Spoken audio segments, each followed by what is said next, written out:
এই শাওয়াল মাসে 6টি রোজা রাসূল আকরাম সাল্লাল্লাহু আলাইহি সাল্লাম রাখার নির্দেশ করেছেন, নির্দেশনা দিয়েছেন।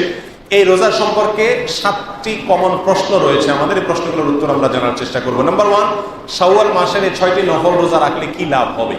এর উত্তর হলো রাসূল আকরাম সাল্লাল্লাহু আলাইহি সাল্লাম বলেছেন, সহিহ মুসলিম হাদিসটি বর্ণিত হয়েছে, মান সামা রমাদান সুম্মা আতবাহু সিত্তাম মিন শাওয়াল কানা কাসিয়ামিদ দাহর। যে ব্যক্তি রমজান মাসে রোজা রাখলো, এরপরে শাওয়াল মাসে 6টি রোজা রাখলো, এই মাস ব্যাপী গোটা চন্দ্র মাসের এই চাঁদে 6টা রোজা রাখলো, সে ব্যক্তি সারা বছর রোজা রাখার সমান সওয়াব পাবে। এই প্রসঙ্গে ইমাম নববী রাহমাতুল্লাহি আলাইহি বলেছেন, কেন সারা বছরের সওয়াব পাবে? কারণ সে রমজানে সাধারণত মাস 29, 30 হয়ে থাকে, যদি 30 ধরা হয় তাহলে 30, আর শাওয়ালের 6, 36, এই 36টা রোজা রেখেছে সে। আর আল্লাহ সুবহানাহু ওয়া তাআলা বলেছেন, মান জা বিল হাসানাতি ফালাহু আশরু আমসালিহা, যে ব্যক্তি কোনো ভালো কাজ করে আল্লাহ তাকে 10 গুণ বাড়িয়ে দেন। তাহলে 36কে 10 দিয়ে গুণ দিলে 360 হয়। সারা বছর রোজা রাখার সওয়াব এভাবে একজন মানুষ অর্জন করে। সেই সাথে আমাদের রমজানের রোজা কবুল হয়েছে কিনা, আল্লাহর কাছে গ্রহণযোগ্য হয়েছে কিনা, অ্যাকসেপ্টেড হয়েছে কিনা, আমরা নিশ্চিত হওয়ার কোনো উপায় নাই। তবে উলামায়ে কেরাম কিছু আলামত বলেছেন, যে আলামতগুলো দেখে বোঝা যায় তার ইবাদত বন্দেগী কবুল হয়েছে কি হয় নাই। কোনো আমল করার পরে যদি সেটা ধারাকে কন্টিনিউ করার সুযোগ হয়, তাহলে বুঝতে হবে সেটা কবুল হয়েছে। এটা ধরে রাখা যায় বা এটাকে আলামত হিসেবে ধরে নেওয়া যেতে পারে। রমজানের পর যদি শাওয়ালের রোজা রাখার সুযোগ হয়, তাহলে রমজান রোজা আল্লাহ তাআলা কবুল করেছেন, সেজন্য আবার আল্লাহর ইবাদত করার সুযোগ আল্লাহ তাআলা দিয়েছেন। আমরা আমাদের কোনো কর্মকর্তা কর্মচারীকে তাদের কাজে শিক্ষানবিশকালে পছন্দ হলে তার সাথে আমরা চুক্তি নবায়ন করি। আল্লাহ সুবহানাহু ওয়া তাআলা রমজানের রোজা আমার পছন্দ হয়েছে, এটা প্রমাণ হবে যদি শাওয়ালের রোজা রাখার তৌফিক আমার হয়। অতএব এটা আমরা রাখবো, রাখলে সারা বছর, এই রোজা রাখলে সারা বছর রোজা সওয়াব পাওয়া যায়। নাম্বার 2, দ্বিতীয় প্রশ্ন হলো, শাওয়ালের 6টা রোজা কি এক নাগাড়ে রাখতে হবে রমজানের রোজার মতো, নাকি ভেঙে ভেঙেও রাখা যাবে? উত্তর হলো ভেঙে ভেঙেও রাখা যাবে। বিশুদ্ধ হাদিস অনুযায়ী শাওয়ালের এই 6 রোজা একসাথে রাখতে হবে এরকম কোনো শর্ত কোথাও দেওয়া হয় নাই। বরং আপনি চাইলে প্রত্যেক সপ্তাহে 1টা 2টা করে করে ভেঙে ভেঙে রাখতে পারেন, আর চাইলে এক নাগাড়েও রাখতে পারেন। তৃতীয় প্রশ্ন হলো, শাওয়ালের এই 6 রোজা এটার নিয়ত আমরা কখন করব? বিশেষ করে রমজান মাসে ভোর রাতে উঠার একটা অভ্যাস থাকে, মাইকিং টাইকিং হয়ে থাকে, এই সময় হয় না। কেউ যদি শাওয়ালের 6 রোজা ঘুম থেকে উঠে সে রাখে, অর্থাৎ কথার কথা সে সকাল 10টা বাজে উঠলো, 10টা বাজে উঠার পরে সে এখন মনে করলো খাবার তো খাই নাই, তাহলে এখন রোজা নিয়ত করে ফেললাম, এটা হবে কিনা? উত্তর হলো না, হবে না। শাওয়ালের 6 রোজা সহ নফল রোজা, এ ধরনের রোজা এগুলো নিয়ত করতে হবে রাত থেকে। আপনি যদি সন্ধ্যা রাত্রে সঙ্গে নিয়ত করে আসুন যে আজকে কালকে আমি রোজা রাখবো, তাহলে আপনার রোজা হয়ে যাবে ইনশাআল্লাহ। কিন্তু ঘুম থেকে 10টা 11টা বাজে উঠে বা 7টা 8টা বাজে উঠে যদি তখন নিয়ত করেন তাহলে হবে না, রাত থেকে আপনাকে নিয়ত করতে হবে। 4 নম্বর প্রশ্ন হলো, কারোর উপরে যদি রমজানের রোজা কাজা থাকে, মেয়েদের ভাঙতি রোজা থাকে, পুরুষদের অসুস্থতা জনিত বা সফরের কারণে কোনো রোজা ভাঙতি হয়ে থাকে, তাহলে সে শাওয়ালের রোজা আগে রাখবে নাকি কাজা রোজা আগে রাখবে? উত্তর হলো কাজা রোজা আগে রাখবে, রমজান রোজা আগে রাখবে। কারণ হাদিসে বলা হয়েছে, যে ব্যক্তি রমজান রোজা রাখলো এরপরে শাওয়ালের 6 রোজা রাখলো, তার জন্য হলো সারা বছর রোজা রাখার সওয়াব। কাজা রোজা আগে রাখবে। যদিও কোনো ওলামায়ে কেরাম বলেছেন কাজা রোজা পরে রাখলেও চলবে, যেহেতু শাওয়ালের রোজা এই মাস গেলে আর হবে না, কাজা অন্য সময় করা যাবে। কিন্তু বিশুদ্ধ মত হলো কাজা রোজা আগে রাখবে, তারপরে শাওয়ালের রোজা রাখতে হবে। 5 নম্বরের প্রশ্ন হলো, যদি কেউ আইয়ামে 20, চাঁদের 13, 14, 15 এই 3 দিনে রোজা রাখা সুন্নত আমরা জানি, বৃহস্পতি সোম এই দিনগুলোতে রোজা রাখা সুন্নত, কেউ যদি ওই দিনগুলোতে রোজা রাখে আর সেগুলোকে শাওয়ালের 6 রোজা হিসাবে নিয়ত করে, তাহলে হবে কিনা? উত্তর হলো হবে ইনশাআল্লাহ। যদি কেউ আইয়ামে 20-এর 3 অর্থাৎ চাঁদের 13, 14, 15 এবং সোম বৃহস্পতি এই দিনগুলোতে রোজা রাখা সুন্নত, সেই হিসেবে ওই দিনগুলোতে রোজা রাখে শাওয়ালের 6 রোজার নিয়তে, তাহলে ইনশাআল্লাহ তার রোজা হয়ে যাবে। তবে সে যে কোনো একটা নিয়ত করবে, হয় শাওয়ালের 6 রোজা, না হলে ওই সোম বৃহস্পতিবার বা আইয়ামে 20-এর রোজা। 6 নম্বর প্রশ্ন হলো, যে ব্যক্তি শাওয়াল মাসে রোজা রাখার চেষ্টা করেছে কিন্তু হয়ে ওঠে নাই, এখন শাওয়াল শেষ হয়ে গেছে, এখন যদি সে 6টা রোজা রাখে তাহলে এই সারা বছর রোজা রাখার সওয়াব পাবে কিনা? উত্তর হলো না, পাবে না। কারণ এই শাওয়াল মাসের ভেতরেই এই রোজাগুলো রাখতে হবে, সেই শর্ত হাদিসে দেওয়া হয়েছে। এটা শাওয়াল মাসের সঙ্গে সংশ্লিষ্ট বিধায় পরে রাখলে হবে না। সর্বশেষ 7 নম্বর প্রশ্ন হলো, এই শাওয়াল মাসের রোজা এটাতে কি তারাবি পড়তে হবে কিনা? রমজান মাসে যেরকম পড়া লাগে, উত্তর হলো এটাতে কোনো তারাবি পড়া লাগবে না, এটা শুধুমাত্র রোজা রাখলেই চলবে। আল্লাহ সুবহানাহু ওয়া তাআলা আমাদের সকলকে এই শাওয়ালের 6টি রোজা রাখার তৌফিক দান করুন। এখনো শাওয়াল মাসের অনেকগুলো দিন রয়েছে, আপনি শুধু বন্ধের দিনগুলোতে যদি ট্রাই করেন ইনশাআল্লাহ সুযোগ হয়ে যায়। মাত্র 30 দিনের রোজা রাখার সওয়াব পাইছেন, আর 6টা রেখে সারা বছরের রোজা রাখার সওয়াব আপনি পেয়ে যেতে পারেন। তো বিশাল অফার, কোনো বুদ্ধিমানের জন্য ছাড়া উচিত হবে না। আল্লাহ তাআলা আমাদের সবাইকে এই রোজাগুলো রাখার তৌফিক দান করুন। আমি 4টি বিষয়ের কথা বলবো, যেগুলো রমজানে হয়তো কম বেশি আপনি করেছেন আল্লাহর তৌফিকে। সেই 4টি আমলকে আপনি যদি রমজানের পরেও ধরে রাখতে পারেন, আমি আল্লাহর কাছে বিশ্বাস করি, আল্লাহর কাছে আমার সুধারণা, যে আল্লাহ তাআলা আপনার রমজানকে সাকসেস করেছেন, আল্লাহ আপনার রমজানকে কবুল করেছেন, কারণ আপনাকে আল্লাহ আবারও ইবাদতের তৌফিক দিয়েছেন। আর সেই 4টি কাজের প্রথম কাজ হলো, আমরা অনেকেই আলহামদুলিল্লাহ সারা বছর নামাজ নিয়ে অবহেলা কম বেশি করলেও রমজান মাসের সম্মানে, তাকওয়ার মাস হিসাবে, কোরআন নাজিলের মাস হিসাবে, শ্রেষ্ঠ মাস হিসাবে, ইবাদতের মৌসুম হিসাবে রমজানে অনেকেই পুরুষরা 5 ওয়াক্ত নামাজ মসজিদে গিয়ে পড়ার চেষ্টাটা করেছে। মা বোনরা ওয়াক্ত হওয়ার পর দেরি না করে তারা নিজ নিজ অবস্থানে নামাজটা আদায় করার চেষ্টা করেছে। রমজানের পরে এই 5 ওয়াক্ত নামাজ যেটা রমজান মাসে আপনি সঠিকভাবে করেছেন, এই নামাজটা যদি আপনি ধরে রাখেন, 5 ওয়াক্ত নামাজ কি শুধু রমজানের ইবাদত না রমজানের পরেরও ইবাদত? কি বলেন? 5 ওয়াক্ত নামাজ কি শুধু রমজানের ইবাদত? রমজানের পরেরও ইবাদত, পালনীয়। অতএব 5 ওয়াক্ত নামাজ যদি আপনি রমজানের পরে ধরে রাখতে পারেন, আপনার জান জীবন যেতে পারে, অনেক লস হয়ে যেতে পারে, কিন্তু ওয়াক্ত চলে যাবে আর আপনি নামাজ পড়বেন না। ইমানদারের দ্বারা এটা কল্পনা করা যায় না। কোনো মুসলমানের জন্য এটা কল্পনা করা যায় না যে তিনি নামাজের ওয়াক্ত চলে যাবেন আর অবলীলায় তিনি অন্য কোনো কাজে ব্যস্ত থাকবেন। অসম্ভব। এর সাথে ইমানের সাংঘর্ষিকতা এই লেভেলের যে ওমর ইবনুল খাত্তাব রাদিয়াল্লাহু তাআলা বলেছেন, লা হাজ্জা ফিল ইসলাম লিমান তারাকাস সালাহ। যে ব্যক্তি ইচ্ছাকৃতভাবে নামাজ ছেড়ে দেয়, নামাজ ত্যাগ করে, অন্য কাজে মগ্ন থাকে, ওয়াক্ত চলে যায়, ইসলামে তার কোনো হিস্সা নাই, কোনো অংশ নাই, কোনো ভাগ নাই। সে নিজেকে মুসলিম দাবি করবার কোনো নৈতিক অধিকার নাই যে নামাজ ইচ্ছাকৃত পড়ে না, ত্যাগ করে। রমজান মাসের 5 ওয়াক্ত নামাজটা যদি আপনি সারা বছর ধরতে পারেন, এটাকে যদি আঁকড়ে ধরতে পারেন এবং ধরে রাখতে পারেন, তাহলে আপনি একটি আমলে সাকসেস।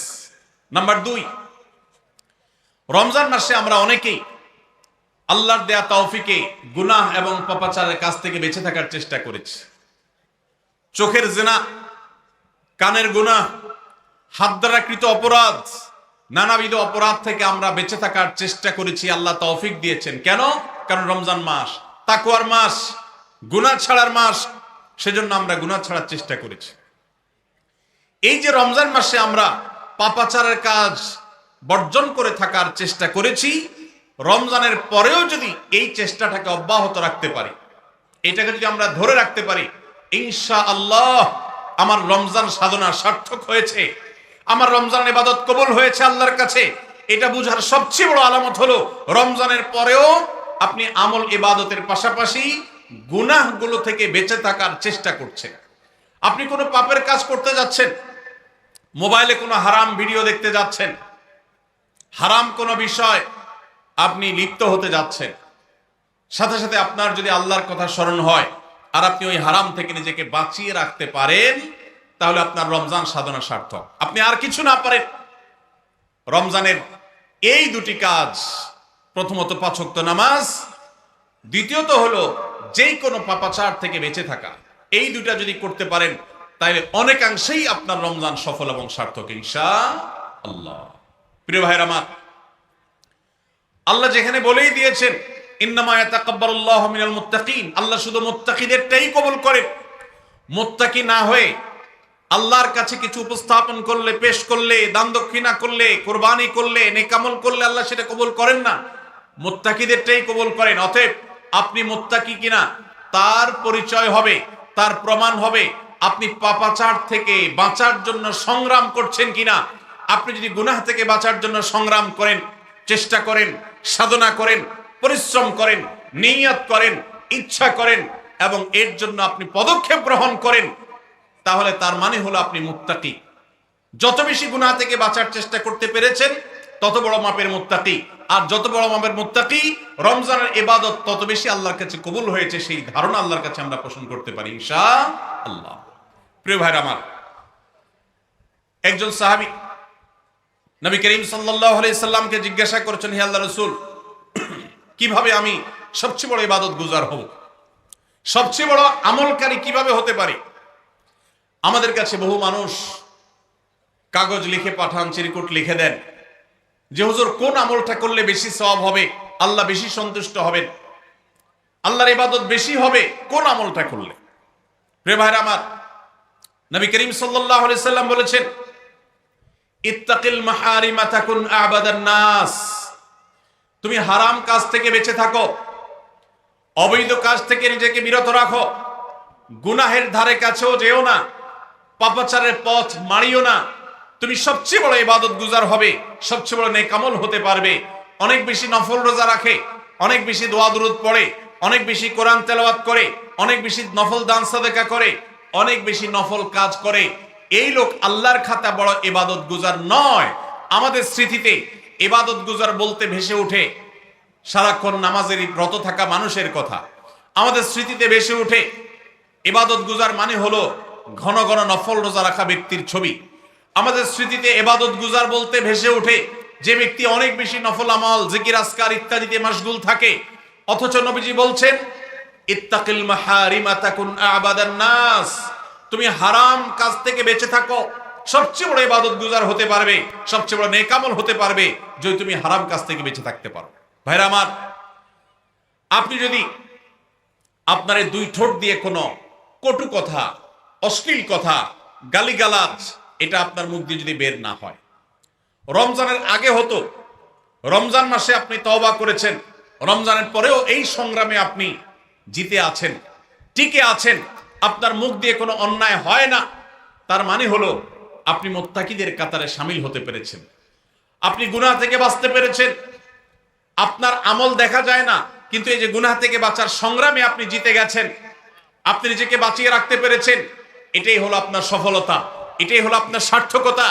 আজকাল নফল রোজা, নফল নামাজ, নফল দোয়া দুরূদ, নফল জিকির আজকার, নফল দান সাদকা করা মুসলমানের সংখ্যা কম নয় সমাজে। যেই মুসলমানের অভাব সেটা হলো গুনাহমুক্ত জীবন গঠন করা মুসলমানের অভাব, মুত্তাকি মানুষের অভাব, গুনাহমুক্ত মানুষের অভাব। গুনাহমুক্ত মানুষ পাওয়া যায় না। ভাইরা আমার, আমাদের চেষ্টা করতে হবে আমার হাত এবং মুখ দ্বারা কারোর অধিকার খর্ব হবে না, কারোর কষ্ট হবে না।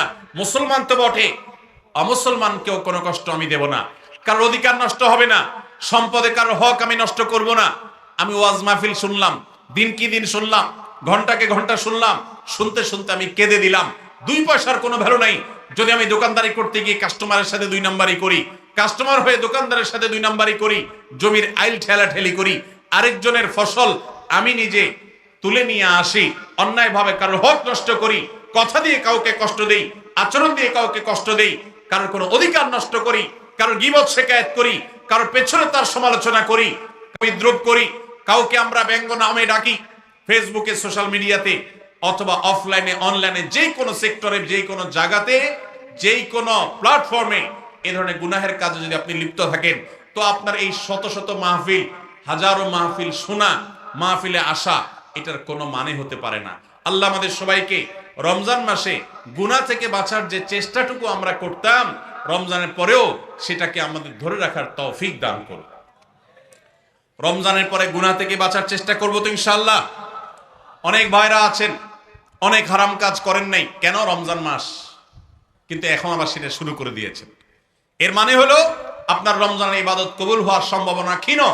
নিশ্চিত তো বলা যাবে না, তবে প্রবল সুধারণা করা যায়, সম্ভাবনা অনেক প্রবল যদি আপনার সেই রমজানের আমলগুলোকে আপনি এখন ধরে রাখতে পারেন। অন্য সব না পারেন, অন্তত আমি 4টা আমলের কথা বলেছি: 5 ওয়াক্ত নামাজ, আর সকল প্রকার গুনাহ এটা থেকে বিরত থাকা, আর 3 নম্বর হলো কোরআনে কারীমের তিলাওয়াত।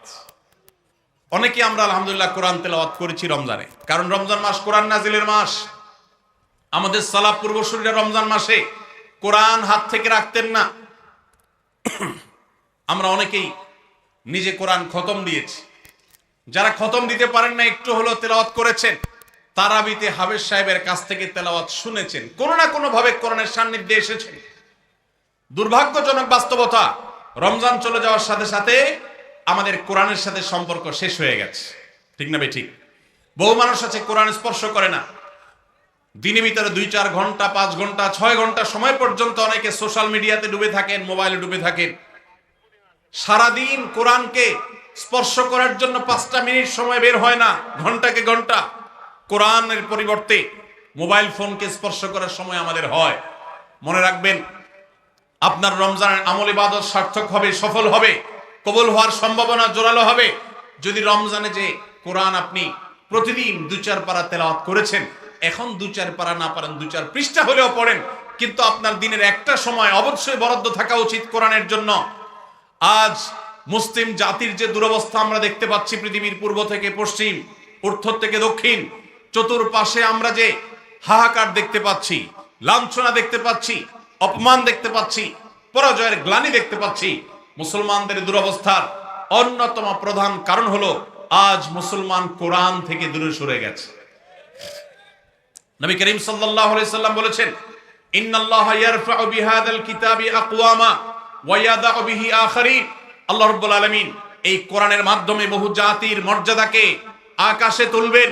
আবার এই কোরআনের প্রতি অবহেলার কারণে, অবজ্ঞার কারণে, কোরআনকে ছেড়ে দেওয়ার কারণে, কোরআন থেকে দূরে থাকার কারণে, কোরআনকে পরিহার করবার কারণে বহু জাতিকে আল্লাহ তাআলা অপমানিত করবেন, অপদস্থ করবেন, তাদেরকে আকাশ থেকে পাতালে নামিয়ে ছাড়বেন। সেই দুর্ভাগ্যজনক বাস্তবতা আজ আমরা প্রত্যক্ষ করছি। মুসলমানের ঘরে কোরআন পড়ার কোনো অভ্যাস নেই, কোরআনের চর্চা নেই, কোরআনের আলোচনা নেই, কোরআনের আলোকে জীবন গড়বার কোনো পরিকল্পনা আমাদের মধ্যে নেই। এজন্য ভাইরা, রমজান মাসে যে কোরআনের সান্নিধ্যে আমরা ছিলাম, রমজানের পরে অল্প অল্প করে হোক প্রতিদিন আপনি কোরআন তেলাওয়ার চেষ্টা করেন। 1 পৃষ্ঠা 2 পৃষ্ঠা হলে তেলাওয়াত করার চেষ্টা করেন, অর্থ সহ বুঝে পড়ার চেষ্টা করেন। এটা যদি করতে পারেন, আপনার রমজান সাধনা সার্থক ইনশাআল্লাহ। চেষ্টা করব তো কোরআন তেলাওয়াত করার। আল্লাহ রাব্বুল আলামিন এই কোরআনকে এমন এক গাইড বুক করেছে। কোরআনের সবচেয়ে বড় মিরাকল হলো, কোরআনকে যে যত বেশি আঁকড়ে ধরতে পারবে, দুনিয়াতে আল্লাহ তাআলা তাকে তত বেশি সম্মানিত করবেন। ইসলামের ইতিহাসের সোনালী যুগের যারা স্বর্ণ মানব ছিলেন, সেই খুলাফায়ে রাশেদা, তাদের পরবর্তী যুগের যে সোনালী ইতিহাস ছিল, যখন বিশ্ব মুসলমানের পদতলে ছিল, মুসলমান যখন বিশ্বের সুপার পাওয়ার ছিল, গোটা বিশ্বে মানবতা তার সর্বোচ্চ শিখরে যখন আসীন হতে পেরেছে, মানবতা সবচেয়ে বেশি যখন প্রতিষ্ঠিত হয়েছে, যখন মুসলিম নয় শুধু অমুসলিমরাও সবচেয়ে সুখে শান্তিতে পৃথিবীতে বসবাস করতে পেরেছে, কারণ অধিকার খর্ব করা হয় নাই, অধিকার আদায়ের মতো আজকের পৃথিবীতে যে নাটক চলমান আছে, সেই নাটক তখন হয়নি। সেই সোনালী অতীত মুসলমানদের যে ছিল, তখনকার মুসলমানরা কোরআনকে তারা আঁকড়ে ধরেছিল, কোরআনকে তারা মাথায় রেখেছিল, কোরআনকে তারা জীবনে ধারণ করেছিল, কোরআনকে তারা সবসময় স্মরণ করেছে, বরণ করেছে, গ্রহণ করেছে, কোরআন দিয়ে নিজের জীবনকে সাজিয়েছে, তার সুফল তারা পেয়েছে।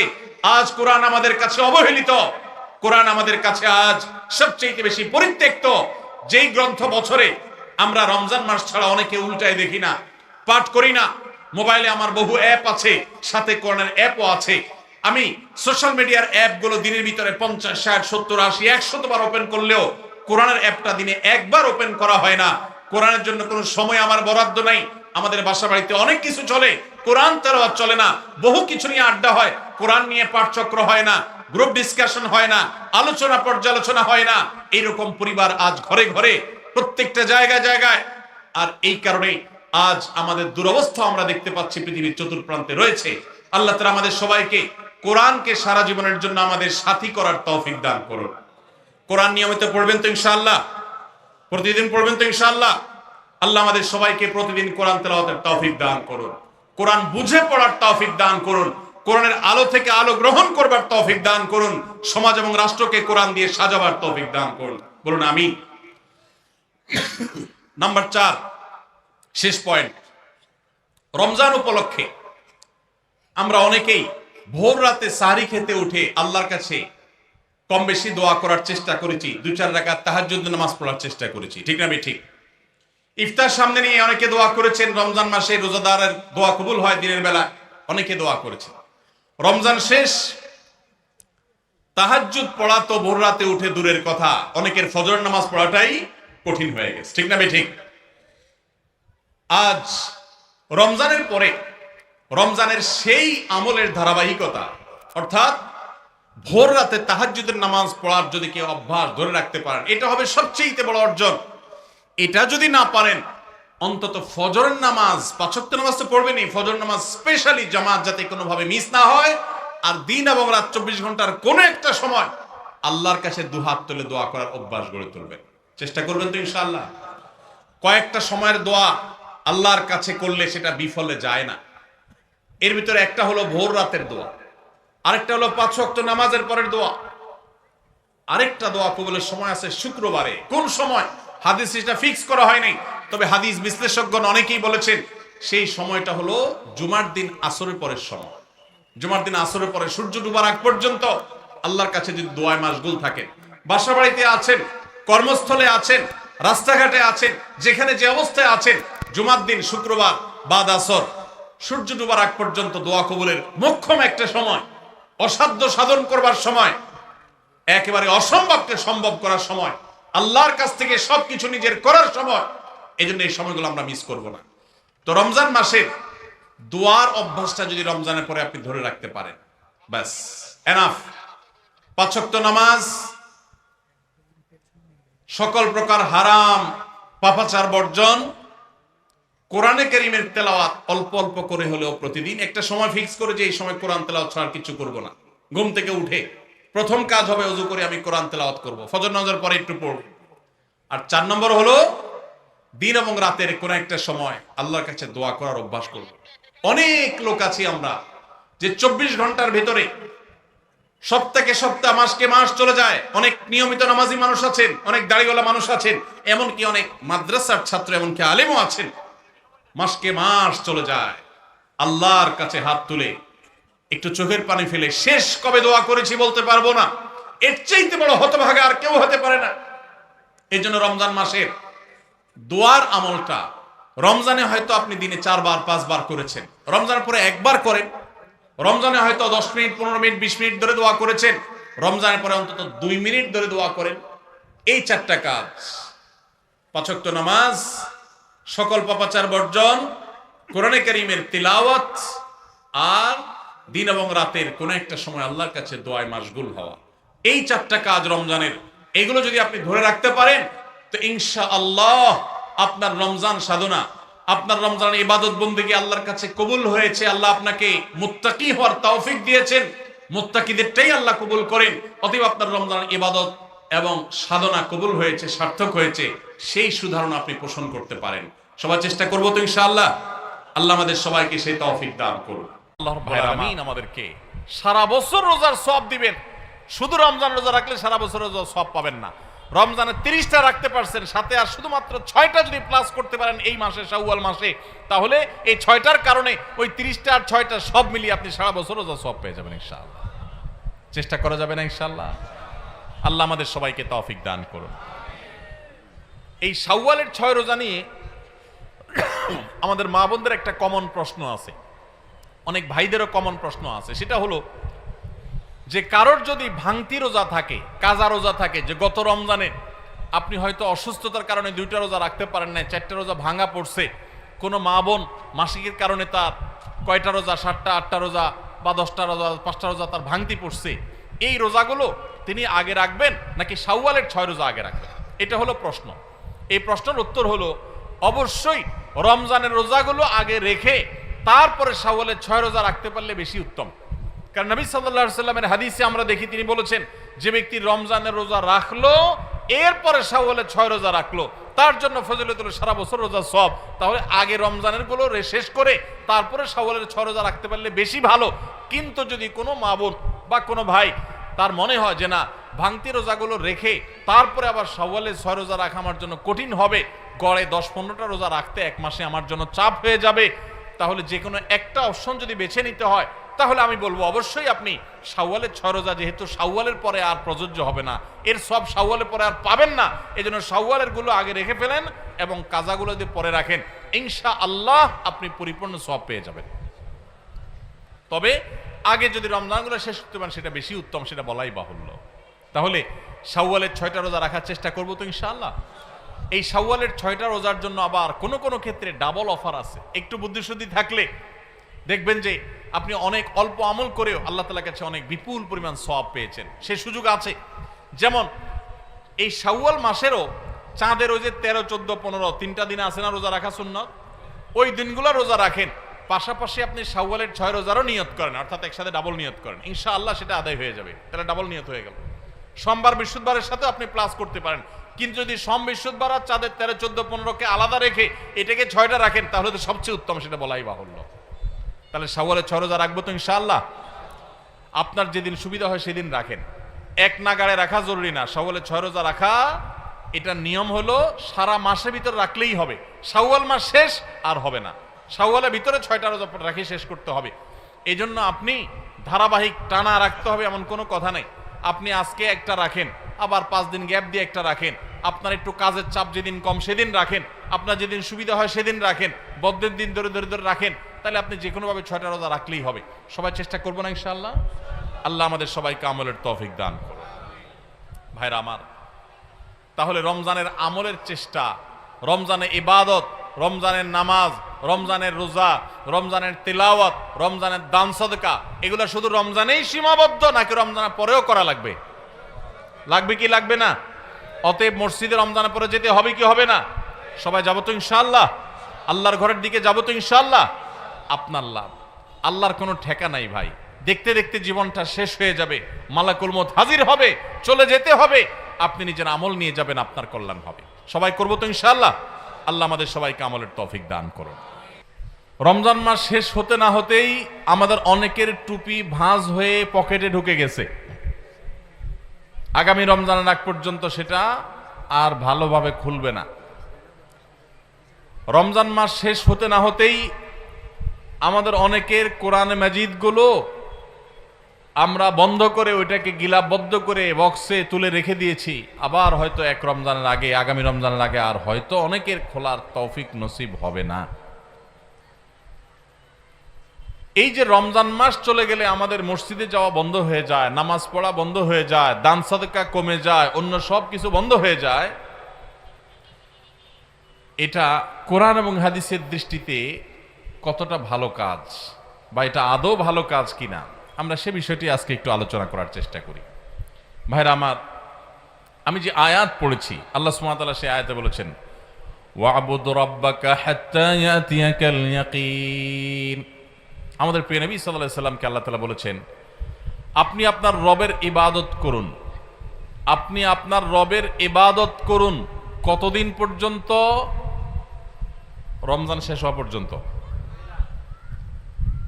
আল্লাহ বলেছেন হাত্তা ইয়াতিয়াকাল ইয়াকিন, আল ইয়াকিন আয়াল মউত, মৃত্যু আসার আগ পর্যন্ত আপনার রবের ইবাদত করতে থাকেন, করতে থাকেন, করতে থাকেন। এখানে কোনো প্রকার বিরতি চলবে না।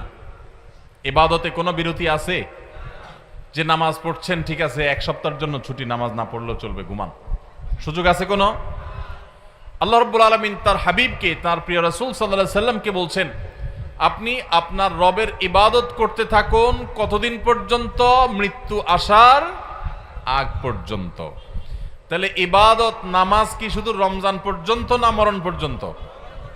তাহলে আমরা যারা রমজান মাস পর্যন্ত নামাজ পড়ছি, রমজানের পরে আর মসজিদে যাই না, তাহলে কি তারা এই আয়াতের উপর আমল করলাম না আয়াতের খেলাফ করলাম? ভাইরা আমার, আহাব্বুল আ'মালি ইলাল্লাহি আদওয়ামুহা ওয়া ইন ক্বাল। আল্লাহর কাছে সবচেয়ে প্রিয় আমল কোনটা জানেন ভাই? সবচেয়ে পছন্দের আমল, সবচেয়ে পছন্দের আমল হলো, আমাদের আল্লাহ সবচেয়ে খুশি হন যদি বান্দা কোনো আমল, কোনো ভালো কাজ কন্টিনিউয়াসলি করে যায়, নিয়মিত করে। এই আমলটা আল্লাহ অনেক পছন্দ করেন। একজনের রমজানে কোরআন এক খতম দিছে, মাশাআল্লাহ, প্রতিদিন এক পারা করে পড়ে 30 দিনে 30 পারা খতম দিয়ে ফেলছে, কিন্তু রমজানের পরে আর উনি কোরআন হাতে ছুঁয়েও ধরেও দেখেন নাই। আরেকজন রমজান ভরে কোরআন খতম দিতে পারেন নাই, প্রতিদিন পড়ছে, মাশাআল্লাহ, 2-5 পৃষ্ঠা করে পড়ছে। রমজানের পরেও সে কোরআন পড়ছে, হয়তো রমজানের মতো এত বেশি পড়তে পারে নাই, রমজান ইবাদতের মাস হিসাবে একটু বেশি পড়বে, এটাই স্বাভাবিক। রমজানের পরেও পড়ছে, পরিমাণে ততটা না হোক, অল্প হলেও পড়ছে, 10 আয়াত 5 আয়াত করে পড়ছে, আধা পৃষ্ঠা করে পড়ছে, সারা বছরই একটু একটু করে হলেও পড়ছে। এই পড়াটা আল্লাহর কাছে বেশি প্রিয় রমজানে এক খতম কেন 5 খতম দেওয়ার চাইতে। কথা বুঝেন নাই? একজনে একসাথে অনেক টাকা দান করে দিছে, আর জীবনে কোনো খোঁজ খবর নেই নাই। এই দানের সওয়াব আছে, মর্যাদা আছে, ঠিক আছে, কিন্তু যে নিয়মিত একটু একটু করে দান করে, হয়তো এক সময় বেশি দেয়, আরেক সময় কম দেয়, সব সময় একরকম দিতে পারে না। রমজানে একটু বেশি দান করছে, কিন্তু রমজানের পরে একটু একটু হলেও রমজানের দানের ধারাটা ধরে রাখছে। এই দানের ধারা ধরে রাখতে পারলো যে, নিয়মিত করলো যে, এই ইবাদতটা, এই দানটা আল্লাহর কাছে ওই অন টাইম দানের চাইতে বেশি উত্তম, বেশি ফজিলতপূর্ণ। তাহলে কি শুধু রমজান ইবাদত করব, না রমজানের পরেও করব ইনশাআল্লাহ? আওয়াজে তো আস্তে আস্তে ব্যাপার কি? আপনারা নিয়তি করে দিয়েছেন না ভাই আবার রমজানের আগে আর মসজিদে ঢুকতেছি না, এরকম নাকি? আল্লাহ আমাদের সবাইকে 12 মাসে মুসল্লি হওয়ার তৌফিক দান করুন। আল্লাহ আমাদের সবাইকে খাঁটি মুসলমান হওয়ার তৌফিক দান করুন। ভাইরা আমার, শুধুমাত্র রমজানে মুসলমানের পরিচয় দিলে হবে না, 12 মাস মুসলমানের পরিচয় দিতে হবে। আমাদের প্রিয় নবী সাল্লাল্লাহু আলাইহি ওয়াসাল্লাম তিনি রমজান মাসে যেরকম রোজা রাখতেন, রমজানের বাইরেও কিন্তু রোজা রাখতেন। আমরা রোজা বলতে শুধু রমজান মাস বুঝি, রমজান মাসের বাইরে রোজা আছে না নাই? তাহলে ভাই 4টা বলছেন, ওই ভাই একটা বলছেন 5টা, আপনি একটা বলছেন 6টা, আরো একটা লাগবে। বলেন আপনি কোন মাদ্রাসা শিক্ষক? হ্যাঁ, কলেজের স্টুডেন্ট।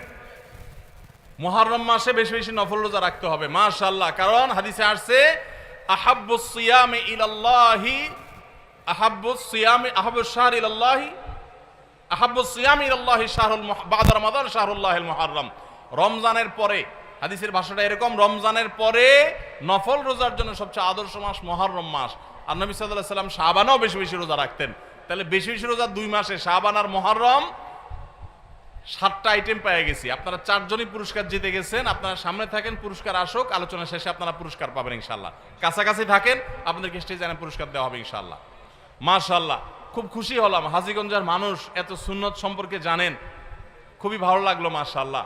আল্লাহ তাআলা হাজীগঞ্জের ভাইদেরকে কোরআন হাদিসের জন্য কবুল করুন, ইসলামের জন্য আল্লাহ তাআলা কবুল করুন।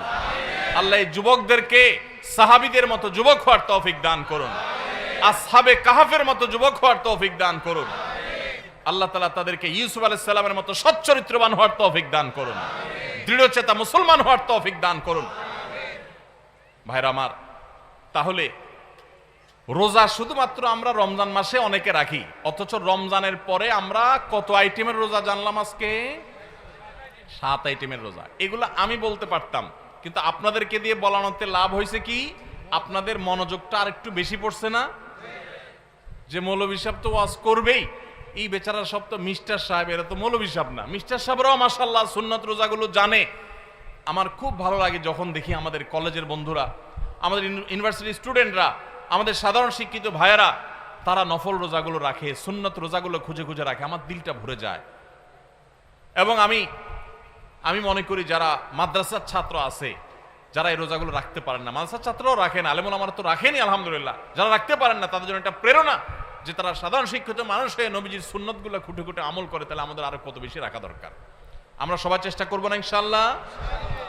তাহলে রমজান মাস ছাড়া আরো 7 প্রকারের নফল রোজা বা সুন্নত রোজা আছে। কয় প্রকারের? 7 প্রকারের। আমরা এই 7 প্রকারের নফল রোজার আবার এক নজরে জানার চেষ্টা করি। ভাইরা তো বিচ্ছিন্নভাবে বলেছেন, আমি একটু এক নজরে বলে দিই। 1 নম্বর হলো প্রত্যেক সপ্তাহের সোমবার এবং বৃহস্পতিবার। প্রত্যেক সপ্তাহের কিবার? সোম এবং বৃহস্পতি, এই 2 দিন রোজা রাখা সুন্নত। আমাদের নবীজি এই 2 দিন রোজা, প্রাত্যহিক রিপোর্ট দেয়া হয় সকাল এবং সন্ধ্যায়। সারা রাতেরটা সকালে, সারা দিনেরটা সন্ধ্যায় ফেরেশতারা আল্লাহর কাছে জমা দেন, আর সারা সপ্তাহেরটা এই দিনে জমা হয়। এই জন্য নবী সাল্লাল্লাহু আলাইহি ওয়াসাল্লাম এই সময় নফল রোজা রাখাটা পছন্দ করতেন। বিশেষ করে সোমবারের দিনটা আবার নবী আলাইহিস সালামের জন্মের দিন ছিল, সেই জন্য তিনি সেই দিনে নফল রোজা রাখতেন। তার অনুকরণে আমরাও নফল রোজা রাখি। তাহলে 1 প্রকারের পেলাম নফল রোজা বা সুন্নত রোজা। সুন্নত রোজা একটা পেলাম, সেটা হলো প্রত্যেক সপ্তাহের সোম এবং বৃহস্পতি। নাম্বার 2, প্রত্যেক চান্দ্র মাসের, প্রত্যেক চাঁদের মাসের 13, 14, 15, এটাকে আইএমএ 20 বলে। অর্থাৎ চাঁদ যখন আলোকিত থাকে, পরিপূর্ণ থাকে, ওই সময়ের রোজা 13, 14, 15 এই দিনগুলো রোজা রাখাও সুন্নাত। নবী করিম সাল্লাল্লাহু আলাইহি সাল্লাম এই দিনগুলোতে রোজা রাখার জন্য তার প্রিয় সাহাবী আবু হুরায়রা, আবু যর গিফারি রাদিয়াল্লাহু তাআলা আনহুমা এবং আরো সাহাবীদেরকে স্পেশালি বিশেষভাবে ডেকে ডেকে ওসিয়ত করেছেন যে আমি চলে গেলেও দুনিয়া থেকে এই আইয়ামে বীজের রোজা তোমরা কখনো ছাড়বা না। ভাইরা আমার, ঘরে ঘরে এখন ব্ল্যাক ম্যাজিকের সমস্যা, কালো জাদুর সমস্যা, দুষ্ট জিনের উপদ্রব, নানা রকম সমস্যা আমাদের ঘরে ঘরে ধরা পড়ে। এগুলো থেকে বাঁচার জন্য নিজস্ব সেফটি সিস্টেমের মধ্যে দুইটা সেফটি সিস্টেম যদি আপনি মেনটেন করেন, ইনশাআল্লাহ আল্লাহ আপনাকে হেফাজত রাখবে।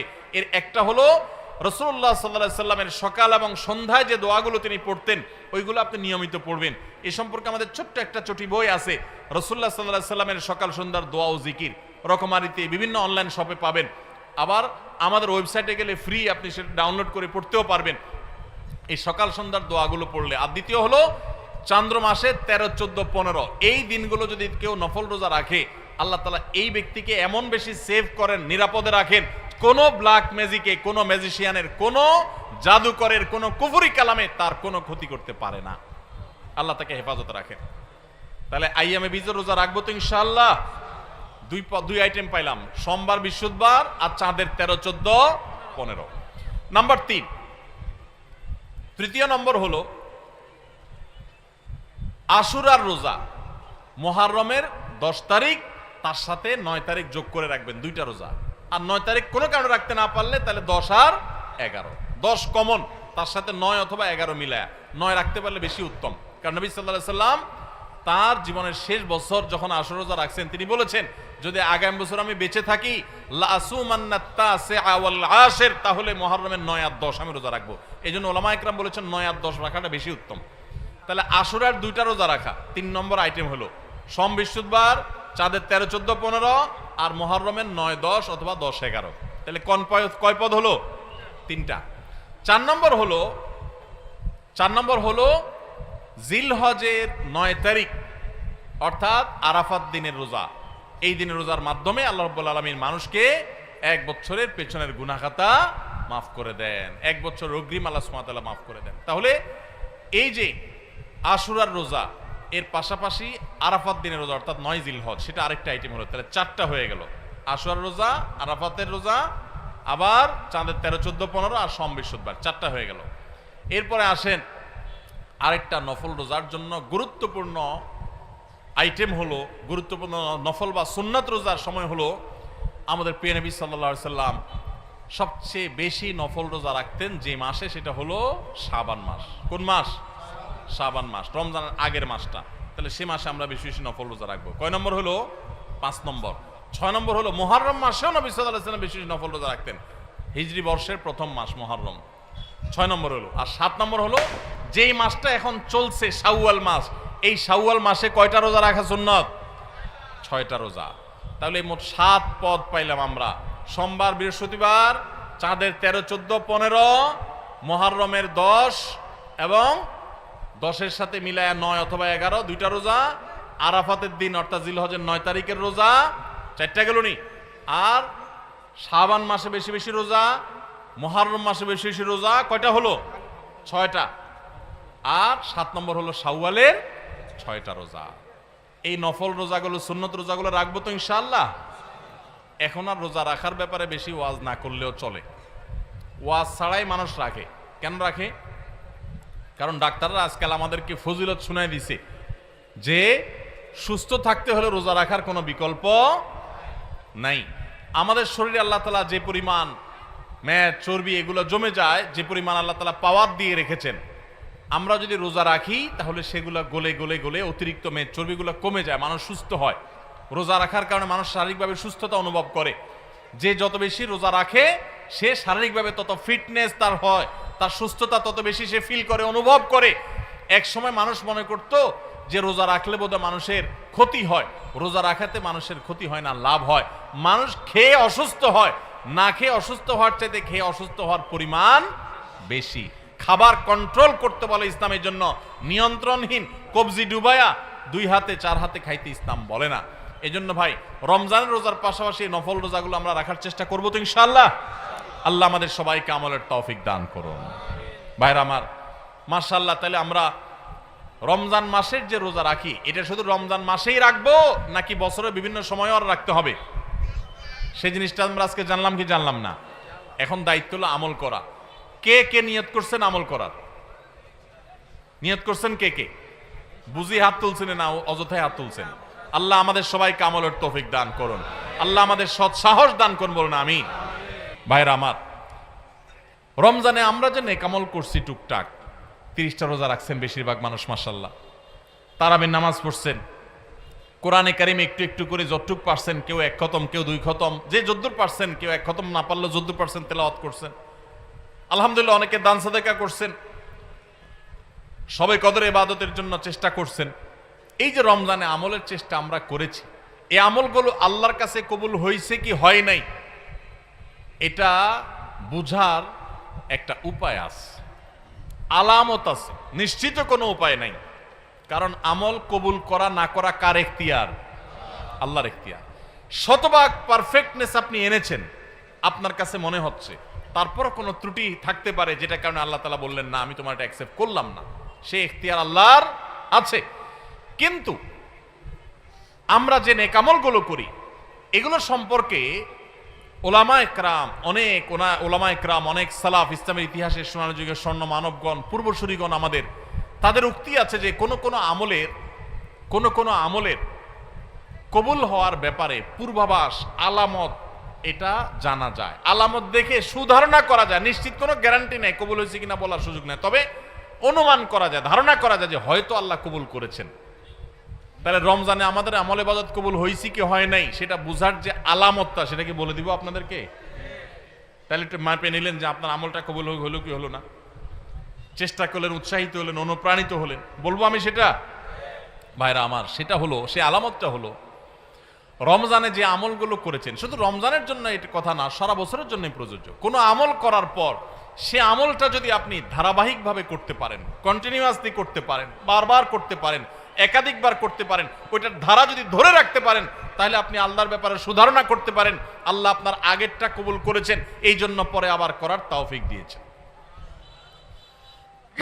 আল্লাহর কাছে আমল এবং ইবাদতের কবুলের একটা ছোট্ট আলামত এটা, যে আল্লাহ তাআলা রমজানে আপনি ফরজ রোজা রেখেছেন, রমজানের পরে শাওয়ালের 6 রোজা রাখার তৌফিক হয়েছে, সোমবার বৃহস্পতিবার রোজা মাঝে মাঝে রাখার তৌফিক হয়, চাঁদের 13, 14, 15 রোজা রাখার তৌফিক হয় মাশাআল্লাহ।